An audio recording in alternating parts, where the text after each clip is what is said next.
Estimados, bienvenidos a la clase número 15 de la asignatura de Introducción a la Minería y Metalurgia. Hoy vamos a profundizar en el concepto de perforación y tronadura. Bien, yo lo voy a tratar de manera muy liviana, porque lo que me interesa más que nada es ilustrar. Voy a pedir que profundicen a partir de la información que se encuentra en el Manual de Minería y Metalurgia, obviamente, ¿ya? Bien, una de las primeras consideraciones que nosotros tenemos que tener en este proceso de perforación y tronadura, primero es intentar entender qué es lo que resuelve, ¿ya? Yo hablaría que se trata de dos procesos, incluso que se trata de tres, ¿ya? Vamos a decir que los dos procesos son uno que es la perforación y la tronadura. Yo le agregaría un proceso que es de planificación, pero es un proceso, ese proceso de planificación es algo que incluso es muy superior al resto de las actividades. Pero bueno, volviendo al punto. El primer tema que hay que resolver tiene que ver con la producción. ¿Eso qué significa? Que a nosotros lo que nos interesa en términos de explotación minera es retirar una cantidad de material desde el yacimiento. Y esa cantidad que tenemos que retirar tiene que corresponder de manera bastante específica a la cantidad, al menos considerar la cantidad de producción que necesitamos realizar. Me explico. ¿Ustedes recuerdan cuántos eran los productos que se generan en el proceso minero? Dijimos que al menos podemos visualizar unos tres, ¿cierto? Mineral de alta ley, mineral de baja ley y el estéril. ¿Sí? Entonces, la explotación que nosotros realicemos, ¿ya? Tiene que considerar esos elementos como el conjunto de todo el material que hay que remover. Para eso, nosotros lo que hacemos es utilizar material explosivo para lograr el retiro desde el yacimiento y además lograr la fragmentación de ese material. ¿Por qué? ¿Por qué necesitamos fragmentarlo? Necesitamos fragmentarlo simplemente para poderlo transportar. Piensen, si nosotros pudiéramos cortar con un láser, el bloque completo sería bastante complejo retirarlo. Yo voy a colocar un ejemplo con unos datos que ustedes pueden verificar después o lo conversamos en la sesión de Teams. ¿Sí? Entonces nos vamos a dar una producción pequeña de... Voy a plantear un ejercicio de 90 toneladas. ¿Sí? Eso es lo que pretendemos sacar entre estéril, mineral de alta ley y de baja ley. ¿Sí? Bien, eso. ¿Cómo sacamos ese tonelaje? Ese tonelaje depende de un volumen y depende del peso específico o la densidad del mineral. Vamos a reemplazar algunos datos. Lo que nosotros sabemos acá, de que el peso específico lo vamos a dejar en 2,5 toneladas por metro cúbico. ¿Ya? Ese es como el típico peso específico de una roca típica de la minería del cobre y el oro. ¿Ya? Bien, ¿qué más tenemos? Este cálculo a nosotros nos va a conducir a que debemos ser capaces de encontrar 36. Serían 36 metros cúbicos. ¿Sí?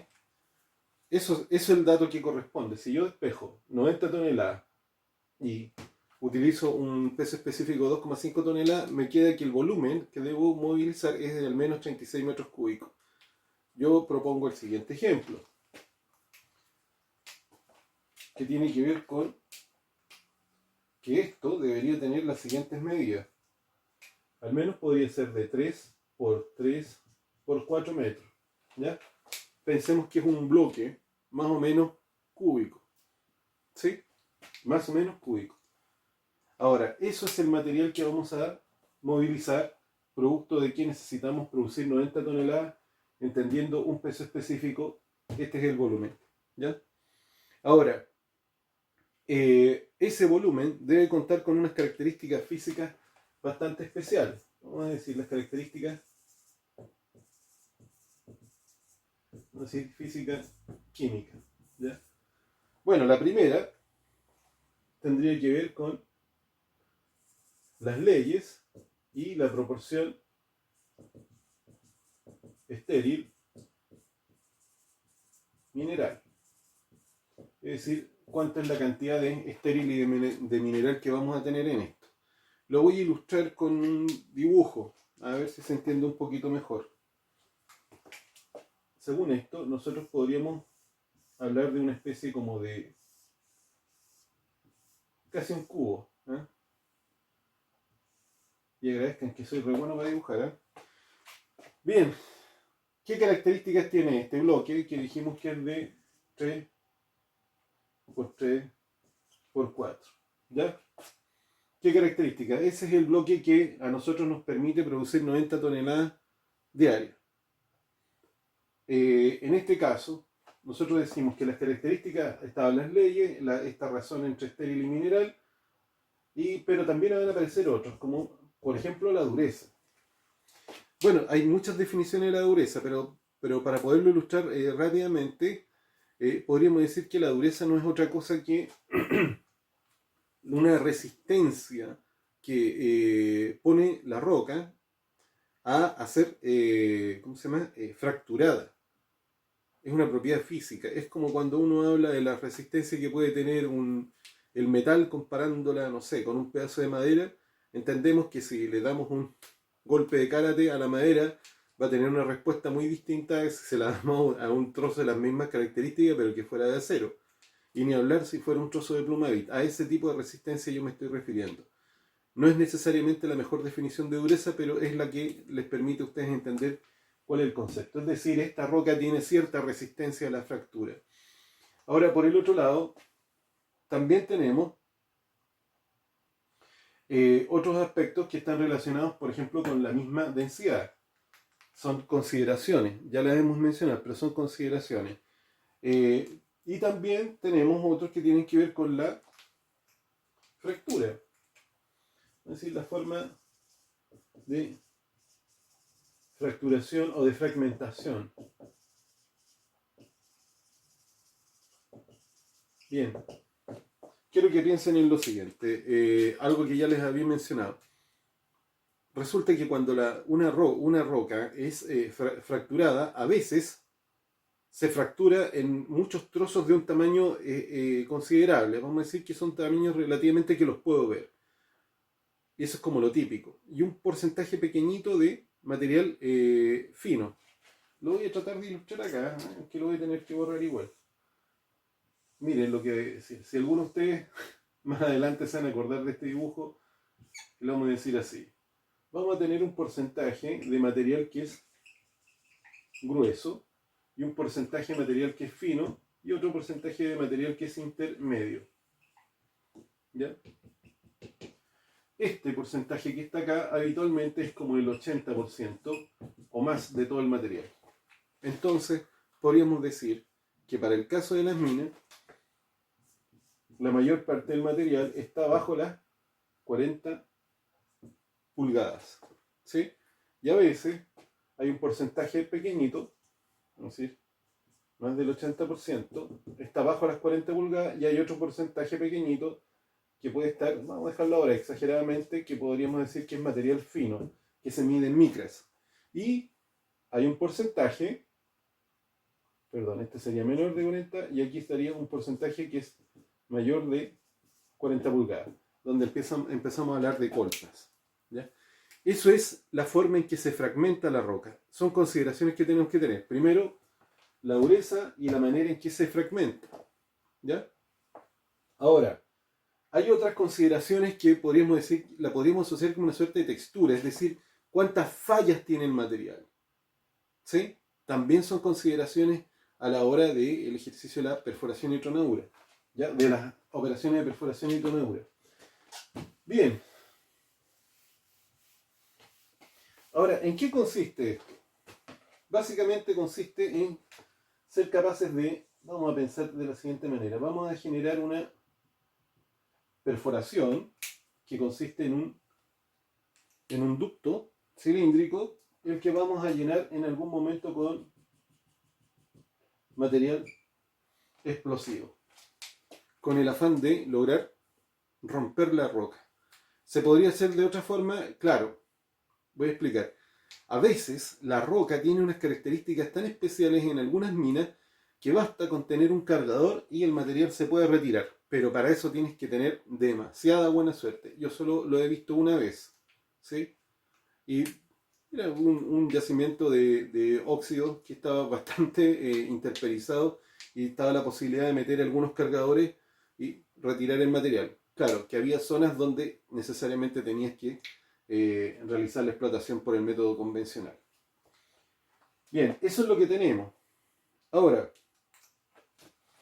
luego de esto, nosotros recién definimos, habitualmente se le llama diagrama de disparo. Recuerden, estos son conceptos generales nomás, no pretende ser una tremenda exposición sobre el proceso. Eso se lo de pedir que lo investiguen. Bien, ¿qué es lo que es el diagrama de disparo? Quiero que nosotros nos concentremos en esta sección que acabo de dibujar acá. ¿Sí? Piensen, estamos hablando de un cubo. Por ahora estamos hablando de un cubo y vamos a levantarlo y lo vamos a ver de frente. Entonces nosotros nos podríamos encontrar con lo siguiente. Vamos a practicar un pozo, un agujero aquí, y este lo vamos a llenar con explosivo, con la intención de producir una detonación. Cuando se produce la detonación, se producen fuerzas que van en todas las direcciones, ¿ya? También en términos tridimensionales igual, es decir, esto podría ir hacia acá, hacia acá, hacia acá, hacia acá, ¿cierto? Y también en la dirección por encima de la frente, es decir, en todas direcciones el material es fragmentado producto de una, ¿cómo se llama?, de la acción del material explosivo cuando está siendo detonado. Ahí tendríamos una, pero eso es para ilustrar una. ¿Qué es lo que son estos diagramas de disparo? No es otra cosa que alguna suerte de arreglos, que va a depender de, recuerden, ¿qué cosa nos interesaba? Nos interesaba el tamaño. Y ahora dijimos que nos interesaba que ojalá fuera menor de 40 pulgadas. Por lo tanto, si uno lo piensa, al menos, visto así, debería yo colocar cierta distancia entre pozos que me asegure que al momento de fragmentar me queden rocas que sean menores de 40 pulgadas en el proceso de fragmentación, ¿ya? Lo voy a ilustrar de esta manera, como este proceso de fragmentación. Es decir, que las distancias que voy a elegir tienen que ver con ese tamaño, pero también la cantidad de explosivo que voy a utilizar tiene que ver con ese tamaño, ¿sí? Bien, razones por las que nos interesan estas granulometrías. Primero, lo de las 40 pulgadas, yo se los dije, ya se los mencioné, tiene que ver con que este es el material que alimenta una planta de chancado y estas tienen una capacidad de alimentación, es decir, va a haber un buzón o una abertura, una boca por donde puede entrar este material, es decir, no puede entrar algo que supere el tamaño de esa boca. Pero por el otro lado, en la medida que el material es demasiado grueso, yo estoy haciendo que una máquina gaste demasiada energía. En cambio, la energía que utilizamos en la tronadura es mucho menor y es más económica que la que utilizamos en un equipo, ¿ya?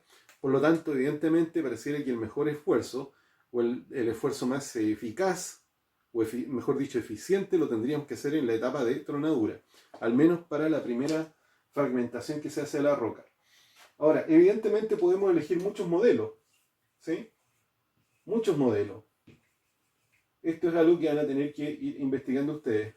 Entonces tenemos uno donde podría ser alguna forma de simetría, otro. Yo he visto muchos tipos de diseño y el concepto se llama diagrama de disparo. No necesariamente puede ser este que estoy mostrando, pueden haber otros. También van con algunos ángulos, con inclinaciones.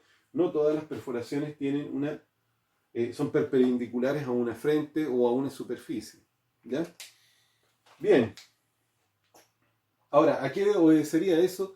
Puede también tener, miren, puede tener mucho que ver con que lo que me interesa a mí es que no se levante demasiado material, ¿ya? Entonces quizás elijo una forma de orientar la detonación, o sea, la explosión en una dirección que permita, por ejemplo, que el material se mantenga más o menos en la superficie o que no se proyecte de manera, ¿cómo se llama?, insegura o riesgosa para el personal o para las instalaciones de la mina. Bien, eso es lo que tendríamos acá. Ahora, ¿cómo funciona esto? Vamos a hacer ahora el corte, pero mirándolo de la superficie. Si lo viéramos, nos encontraríamos que se practica un pozo, el cual es rellenado con material explosivo. Bueno, básicamente ese material explosivo es ANFO, que es una mezcla de nitrato de potasio, parece. Nitrato de sodio o potasio. Ahí me perdí. Lo revisamos en la sesión. Más petróleo. Y este tiene la capacidad de detonar. Bien, ¿qué otra cosa más? ¿Qué es lo que nos interesa de eso? Nos interesa, por ejemplo, el diámetro y nos interesa la longitud. ¿Por qué? Porque el volumen del pozo, que ese es el nombre que recibe esta perforación, el volumen del pozo tiene que ser proporcional a los kilogramos de explosivo que se le ingresen. Por lo tanto, ahí nos vamos a encontrar con otra cosa que tiene que ver con el diseño. Es decir, nos tenemos que preocupar de que estos tengan una profundidad. ¿Para qué? Para lograr esta fragmentación tridimensional. Por el otro lado, tiene que ver mucho con este ancho, tiene mucho que ver también con la cantidad de explosivo. Es decir, no podría ser algo que sea demasiado delgadito y no va a caer suficiente explosivo. Tiene que ser algo que tenga el ancho necesario. En este caso es el diámetro. ¿Ya? Bien, ¿qué más? Respecto a los... Voy a ir borrando algunas cosas acá.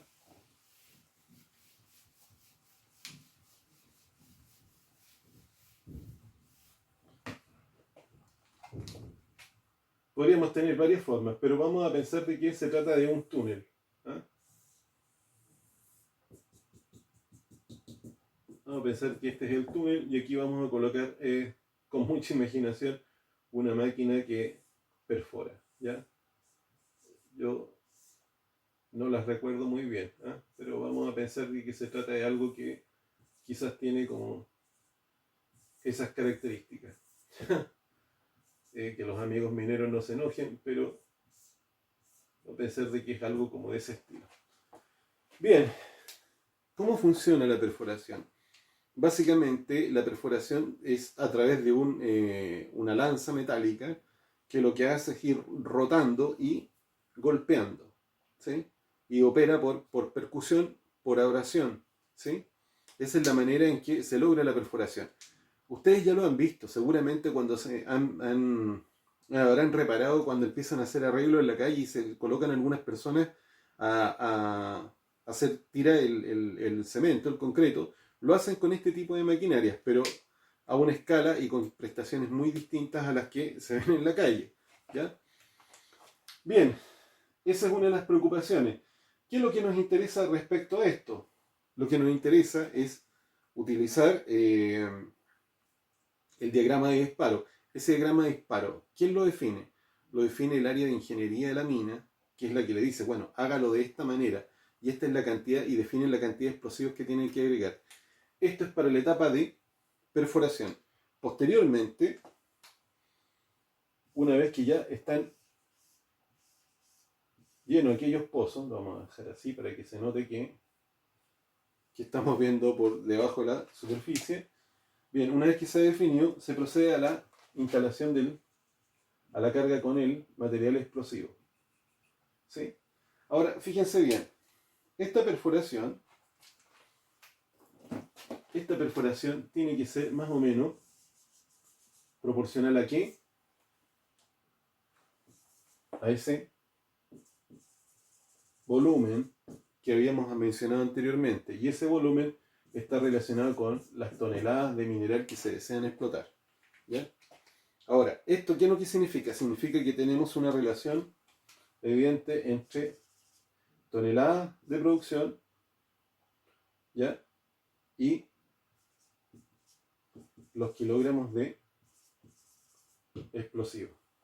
Ahora, esto no para acá. ¿Por qué? Porque viene dentro de estas mismas cosas, viene otro proceso que tiene que ver con la instalación. ¿Ya? ¿En qué consiste la instalación? Yo no la voy a explicar con demasiado detalle, pero esa instalación consiste en ir a colocar un conjunto de dispositivos que van a comunicar. Vamos a sacar aquí al perforo y ahora vamos a mandar a su ayudante. para colocar una serie de dispositivos. Primero que nada, se va a taponear esto y van a ser sellados para que queden contenido. ¿Ya? Vamos a pensar aquí le vamos a colocar un material de relleno para dejarlos tapados. Y se va a hacer una instalación que permita comunicar de manera remota. No es así, pero vamos a usar ese esquema. De manera remota, provocar la detonación a través de una descarga eléctrica. Eso es lo que se realiza. Ahora, ¿han existido muchos métodos? Sí. Seguramente ustedes se han dado cuenta que antes se hablaba de una mecha que se encendía lentamente. Bueno, es posible que algunas labores mineras pequeñas podrían estar funcionando así. Yo que sepa, no. ¿Ya? Bien, tenemos eso. Eso sería el proceso de instalación. Esta labor siempre la realiza no el perforista, sino que la realiza su ayudante. Ahora, esto es la mina subterránea. A rajo abierto lo que se utiliza es una máquina que se llama camión fábrica. Y este es el que va cargando los pozos. ¿Sí? Los va cargando con el material y simultáneamente se comienza la instalación. ¿Ya? Esta instalación consiste en colocar las líneas de detonación remota. Bien, por el otro lado, ¿qué más? Una vez que tenemos esto, recién comenzamos con el proceso de tronadura. ¿En qué consiste el proceso de tronadura? No es otra cosa que producir la detonación. ¿Ya?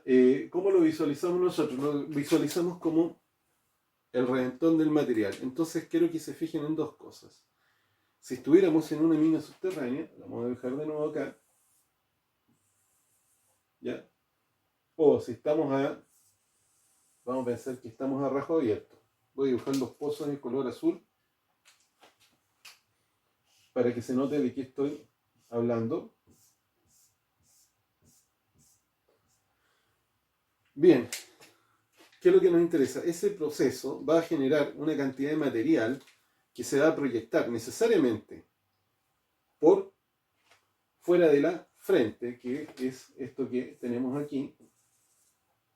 Bueno, se me olvidó el nombre, pero sobre esta superficie, que es la última, desde donde se está haciendo la instalación, es posible que cuando se produzca la tronadura va a haber una cantidad de material que se va a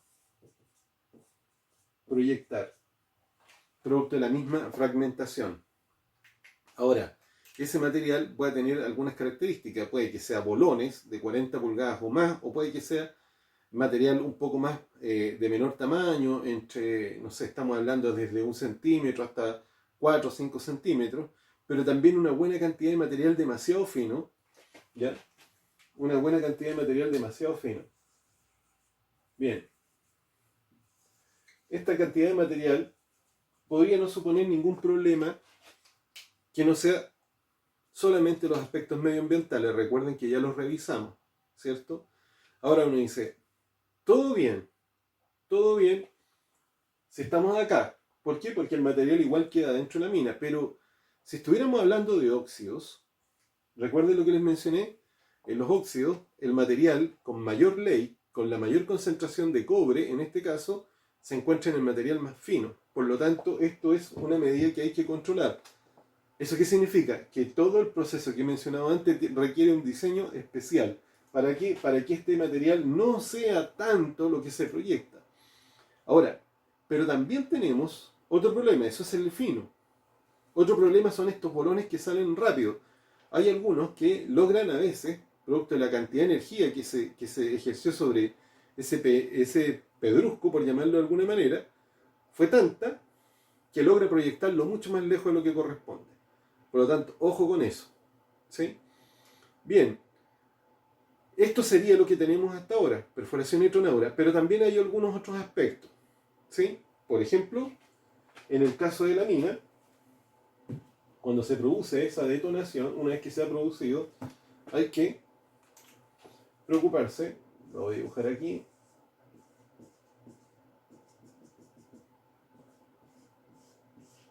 nos vamos a quedar con una cantidad de material que se va a encontrar, la carga que nos interesa y el material que se encuentra arriba. Hay cosas que hay que esperar. Por ejemplo, que se asiente el material, ¿sí? Que se asiente el material Y por el otro lado, una vez que ese material se ha asentado, es decir, que se produjo esta ventilación, en el caso de la mina subterránea, hay que proceder a la acuñadura, que no es otra cosa que empezar a retirar. Esto es una labor que se realiza con máquinas, pero también la pueden realizar algunas personas, ¿sí? Que consiste con una lanza empezar a empujar hasta que se desprende el material. En el caso de la mina, simplemente es esperar que esto termine de disiparlo el viento. Ahora, hay algunas otras cosas que son a veces de motivo de preocupación. Si este proceso no fue bien hecho, es posible que nos queden algunos tiros quedados. Es decir, podría ser de que hay una cantidad de explosivo que no logró detonarse. Y esto supone, por lo que estoy diciendo, un tremendo riesgo para las personas. Así que también hay labores específicamente destinadas a eso. Y estas son establecidas en conjunto con las áreas de prevención de riesgo de cada mina. Ahora, cuando existen esas áreas, pero si hablamos de pequeña minería, bueno, esto más bien pasa por un poco por la experiencia y el talento de los mineros, que se dan cuenta cuando las cosas funcionaron bien o no. Bien, esas serían las consideraciones. Ahora, otros aspectos de seguridad. En este caso, cuando se va a producir la detonación, se toman otras consideraciones que son como, por ejemplo, aislar el lugar. Es decir, que cuando se va a producir la detonación, simplemente se coloca alguna suerte de advertencia, ¿ya? Para exigir que no se ingrese, ¿ya?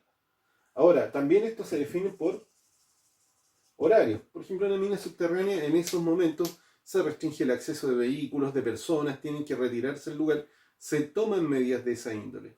Ahora, en el caso de la minería a rajo abierto también se toman algunas medidas de ese estilo. Habitualmente siempre aparece el nombre del loro, que no es otra persona que se dedica, que mientras está aquí el proceso, se dedica a restringir el acceso a ese sector. ¿Por qué? ¿Recuerdan estos bolones que salen disparados? Esa es una de las razones, ¿sí? Y por el otro lado, para tratar de prevenir de que accedan a ese lugar personas que no tienen idea de lo que esté pasando. Por eso, cuando ustedes vayan a alguna minera y empiezan a salir a terreno, se van a encontrar que aparece publicado el horario de tronadura. ¿Para qué? Para que las personas estén al tanto desde antes. Solo quiero que se pongan a pensar las consecuencias que puede tener que te golpee, no sé, a 80 km por hora un bolón de media tonelada de peso. Puede ser terrible ese tipo de accidente. Bien, eso es lo que tenía para comentar el día de hoy y nos vemos en la sesión de Teams y ojalá que ahí podamos ir reforzando estas cosas. Recuerden que esto es solamente de carácter ilustrativo y voy a tratar de poner el mayor empeño en la investigación que hagan en el manual de minería y metalurgia. Nos vemos.